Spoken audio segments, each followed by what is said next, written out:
হযরত জাবির রাদিয়াল্লাহু তাআলা আনহু নবীজিকে প্রশ্ন করলেন, ইয়া রাসূলুল্লাহ, ইয়া হাবিবাল্লাহ, ওগো নবীজি,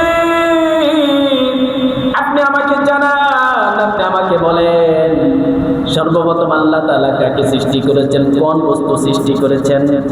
নবীজি তিনি উত্তর করলেন, হে জাবের, আল্লাহ পাক সর্বপ্রথম তার নূর থেকে আমরা তোমাদের নবীর নূর সৃষ্টি করেছেন।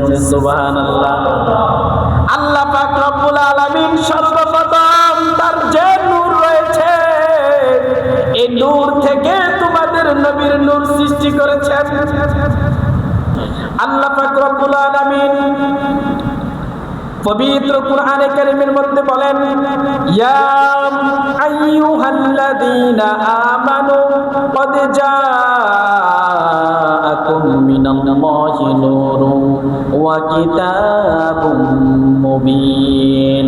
আল্লাহ পাক রব্বুল আলামিন বলেন, হে ঈমানদারগণ, হে মুমিনগণ, তোমাদের নিকট তার নূর ও স্পষ্টভাবে নূর ও সুস্পষ্ট কিতাব এসে গিয়েছে। তার নূর এবং সুস্পষ্ট কিতাব এসে গিয়েছে। তার নূর বলতে কার নূর বোঝানো হয়েছে?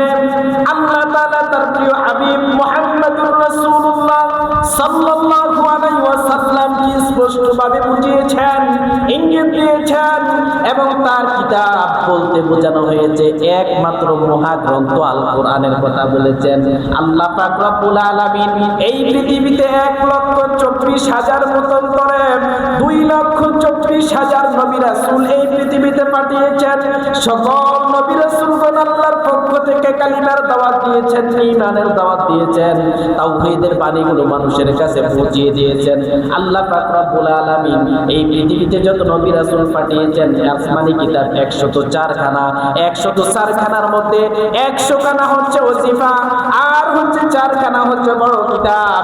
এই বড় কিতাবের মধ্যে তাওরাত, জাবুর, ইনজিল, কুরআন, এই যখন একজন নবী রাসূলের উপরে যখন একটা কিতাব নাজিল হয়, আর তখন যতদিন পর্যন্ত ওই নবী রাসূল এই পৃথিবীতে থাকবে, ততদিন পর্যন্ত তার শরীয়ত বলবৎ থাকবে। যখন এই নবী রাসূল যখন এই পৃথিবী থেকে বিদায় নেবে, আরেকজন নবী রাসূল যখন দায়িত্বপ্রাপ্ত হবে, নবুয়ত প্রাপ্ত হবে, আর তখন ওই নবীর উপরে যখন কিতাব নাজিল হবে, ওই নবীর উপরে কিতাব যেটা নাজিল হয়েছে তার শরীয়ত এই পৃথিবীতে থাকবে। পূর্বের নবী রাসূল যে ছিল তার শরীয়ত রহিত হয়ে যাবে। এইভাবে করে করে 103 খানা কিতাব এইভাবে রহিত হয়ে গেল। আল্লাহ পাক রব্বুল আলামিন বলেন, তোমাদের নিকট তার নূর ও সুস্পষ্ট কিতাব এসে গিয়েছে। সুস্পষ্ট কিতাব বলতে আল কোরআনকে বুঝিয়েছেন। আল কোরআনের কথা রাসূলুল্লাহ আল্লাহ পাক রব্বুল আলামিন বলে দিয়েছেন, আল কোরআন এমন কিতাব সেটা কখনো রহিত হবে, জোরে বলেন, রহিত হবে কিয়ামত পর্যন্ত। কোরআনের আইন, কোরআনের শরীয়ত এই পৃথিবীতে থাকবে। কোরআনের শরীয়ত কি করবে? এই পৃথিবীতে থাকবে। কোরআনের শরীয়ত কি রহিত হবে? কিয়ামত পর্যন্ত থাকবে। এটার মধ্যে হাত দেওয়ার কারো কোনো সুযোগ আর কোন নবী রাসূল এই পৃথিবীতে আসবেন? আনা খাতামুন নাবিয়্যিনা লা নাবিয়্যা বা'দি, আমি শেষ নবী, আমার পরে আর কোন নবী রাসূল এই পৃথিবীতে আসবে না। যদি আসতো তাহলে হয়তো আল্লাহ আরেকটা কিতাব কি করতেন, নাজিল করতেন। কিন্তু আল্লাহও সুস্পষ্টভাবে বলে দিয়েছেন, তোমাদের কাছে সুস্পষ্ট কিতাব এসে গিয়েছে। নবীজি বলেছেন, আমি শেষ নবী, আমার পরে আর কোন নবী রাসূল এই পৃথিবীতে আসবে না। শুধু তাই নয়, হযরত জাবির রাদিয়াল্লাহু তাআলা আনহু হতে বর্ণিত, তিনি রাসূলুল্লাহ সাল্লাল্লাহু আলাইহি ওয়াসাল্লামের কাছে আরজ করলেন, ইয়া রাসূলুল্লাহ, ইয়া হাবিবাল্লাহ, ওগো নবীজি, আমার পিতামাতা আপনার প্রতি কুরবান হোক, আপনি আমাকে অবহিত করুন, আপনি আমাকে বলুন, আপনি আমাকে অবহিত করুন, আপনি আমাকে বলুন, ইয়া রাসূলুল্লাহ, ইয়া হাবিবাল্লাহ, সর্বপ্রথম আল্লাহ তাআলা কোন বস্তু সৃষ্টি করেছেন? সুবহানাল্লাহ বলে হযরত জাবির রাদিয়াল্লাহু তাআলা আনহু নবীজিকে প্রশ্ন করলেন, ইয়া রাসূলুল্লাহ, ইয়া হাবিবাল্লাহ, ওগো নবীজি, আপনি আমাকে জানান, আপনি আমাকে বলেন, সর্বপ্রথম আল্লাহ তাআলা কাকে সৃষ্টি করেছেন, কোন কোন বস্তু সৃষ্টি করেছেন? নবীজি তিনি উত্তর করলেন, হে যাবের, আল্লাহ পাক সর্বপ্রথম তার নূর থেকে আমরা তোমাদের নবীর নূর সৃষ্টি করেছেন। সুবহানাল্লাহ। আল্লাহ পাক রব্বুল আলামিন সর্বপ্রথম তার যে নূর রয়েছে এই নূর থেকে তোমাদের নবীর নূর সৃষ্টি করেছেন। রাসূলুল্লাহ সাল্লাল্লাহু আলাইহি ওয়াসাল্লাম তার নিজ জবানে পাক জবানে এই কথা বলে দিয়েছেন, তার মধ্যে আর কোন প্রকার ভেজাল থাকতে পারে কিনা? হ্যাঁ, তাহলে কেন এটার মধ্যে কিন্তু করলে বলেন? এখানে কিন্তু কোথার কোনো মানি আছে? আপনি যখন মারা যাবেন তখন বলবে বিসমিল্লাহি ওয়া আলা মিল্লাতি রাসূলিল্লাহ। কি বলবে?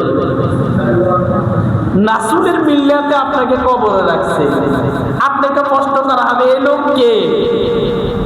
হাযা মুহাম্মাদুর রাসূলুল্লাহ সাল্লাল্লাহু আলাইহি ওয়াসাল্লাম। যদি বলতে পারেন কবর হয়ে যাবে জান্নাতের বাগান। সুবহানাল্লাহ।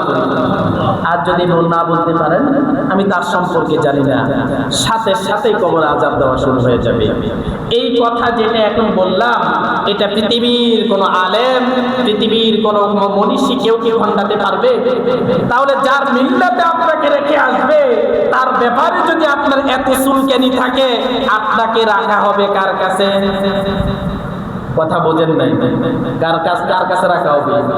নবীজির কাছে রাখা হবে। নবীজির সাথে আপনার শত্রুতা, দুশমনি কাল কঠিন কিয়ামতের ময়দানে আল্লাহ পাক রব্বুল আলামিন সকল নবী রাসূল হইতে শুরু করে যত মানুষকে আল্লাহ তাআলা পৃথিবীতে পাঠিয়েছেন, জিন ইনসান সবাই অপেক্ষমান থাকবে বিচারের জন্য।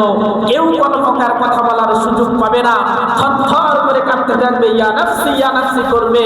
একমাত্র আপনার নবী, আমার নবী প্রাণপ্রিয় মুহাম্মদুর রাসূলুল্লাহ সাল্লাল্লাহু আলাইহি ওয়াসাল্লাম একমাত্র সুপারিশ করার সুযোগ পাবেন।